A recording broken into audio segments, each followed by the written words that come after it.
Great to have you joining me this morning. And what we're going to talk about today is a really interesting story because it's a reminder that it's all going to be okay. Sometimes, friends, even I get afraid, and I have a friend, and what I can count on is that friend every time will tell me it's going to be okay. So that's what I want to talk to you about today. So, kids, the story starts out here, and this is our first one since Easter that I've had a chance to join with you here. And with Easter, kids, just imagine, the people who had followed Jesus, they really thought he was a king. They thought he was an earthly king. He was going to take care of all the things on this earth. And when Jesus is concerned about things on this earth, he's also concerned about heaven and how to bring heaven down to earth. You can even do that with me. Heaven down to earth. That's what he wants to do. And so he died on Easter and Good Friday, and then he's resurrected on Sunday. In other words, he comes back alive and they see him. Some of them see him, and some of them are really all excited, but not all of them had a chance to see him. And the ones who didn't were really worried. They were like, what are we going to do? What are we going to do? What are we going to do? So this is where we pick up today's story, kids. And so what I want to do is I want to sort of set the scene for you. So what it is some of these people who had followed him, they were in a room, and this is after Easter. They saw Jesus die, but they didn't know he was back alive again, that he was resurrected, what we call resurrected. And they're so nervous that even the windows in this room, they pulled them shut and shut the door. So kids, let's do that together. The windows, they pulled them shut and shut all the doors because they were so afraid of what was happening outside of that room. And all of a sudden, despite the fact that the window was shut and the doors were shut, despite all that, all of a sudden, there's Jesus, just there to talk to them and there to help them feel good about life and to remind them it's all going to be okay. Now, I know, kids, for me, when I get lost, first thing I do, and I'm not sure, is I put it into my phone. And probably a lot of you, you've seen your mom or dad do that, right? Where they put the directions in a phone, and then they put the phone up on the front of their car, and that helps them to get a place. Well, and they didn't have phones back then. They didn't have phones, and they didn't have Google or Google Maps or any of those things that we use all the time today. So what is it that they plugged in? What do you think, kids? If you're like doing that on your hand, what do you think they plugged in? Not to their phones, but what do you think they were trying to plug into? Well, they're probably trying to figure out an answer, probably trying to figure out how to move forward, and then how to overcome fear. And all of a sudden, Jesus shows up, and Jesus is like, give me your phone for a second. I'm going to show you how to navigate all this. And that's what we're going to read about right now. So this is from the Gospel of John. This is verses 19 to 20.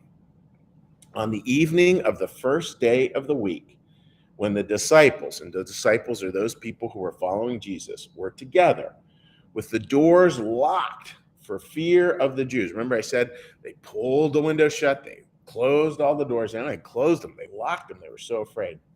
Jesus came and stood among them and said, I'm going to stop right there, kids. You think about what would he have said? What do you think he will say? What do you think he'll say?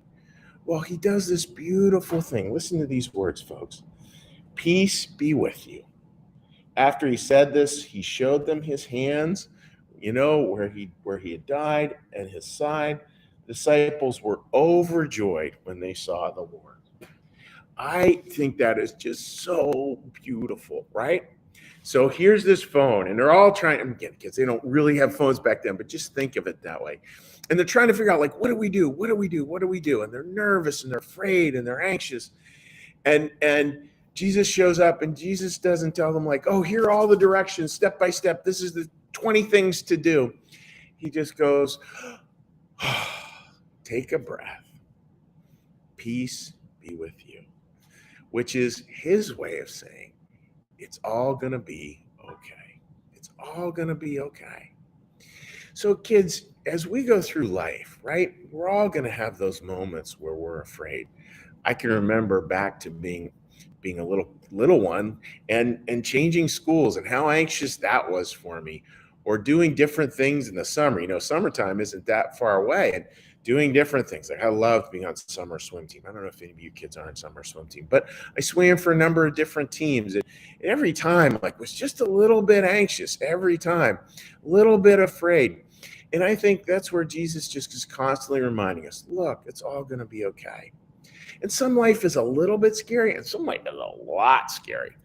And it doesn't really matter. Just to know, kids, I want you to know that God's with you through it all. Jesus is with you through it all. And constantly is telling you this. It's going to be okay. And I can tell you, I'm 57 years old now. 57. It's the same number that's on a Heinz ketchup bottle. And I'm from Pittsburgh. So there you go. And I know that's one thing I've learned is there are all kinds of hard challenges. There are all kinds of things that are difficult. And there's all kinds of things that are really happy and really joyous as well. And with all of that, what I really know that the Lord wants you to know, wants all of us to know, is it's all going to be okay. So that's my thought for you this coming week, is that you just remember anytime fear shows up, that the Lord's there with you, wishing you peace, saying it's all going to be okay. All right, kids. So let's go ahead and say a prayer. And then I'm going to do a little blessing and wish you a great week. So here's a little prayer for you. Our Father, who art in the heavens, hallowed be thy name. Thy kingdom come, thy will be done, as in heaven, so upon the earth. Give us this day our daily bread, and forgive us our debts, as we also forgive our debtors. And lead us not into temptation, but deliver us from evil. For thine is the kingdom and the power and the glory forever. Amen. May the Lord bless you and keep you. May the Lord make his face to shine upon you and be gracious unto you. May the Lord lift up his countenance upon you and bring you peace and bring you home. Amen.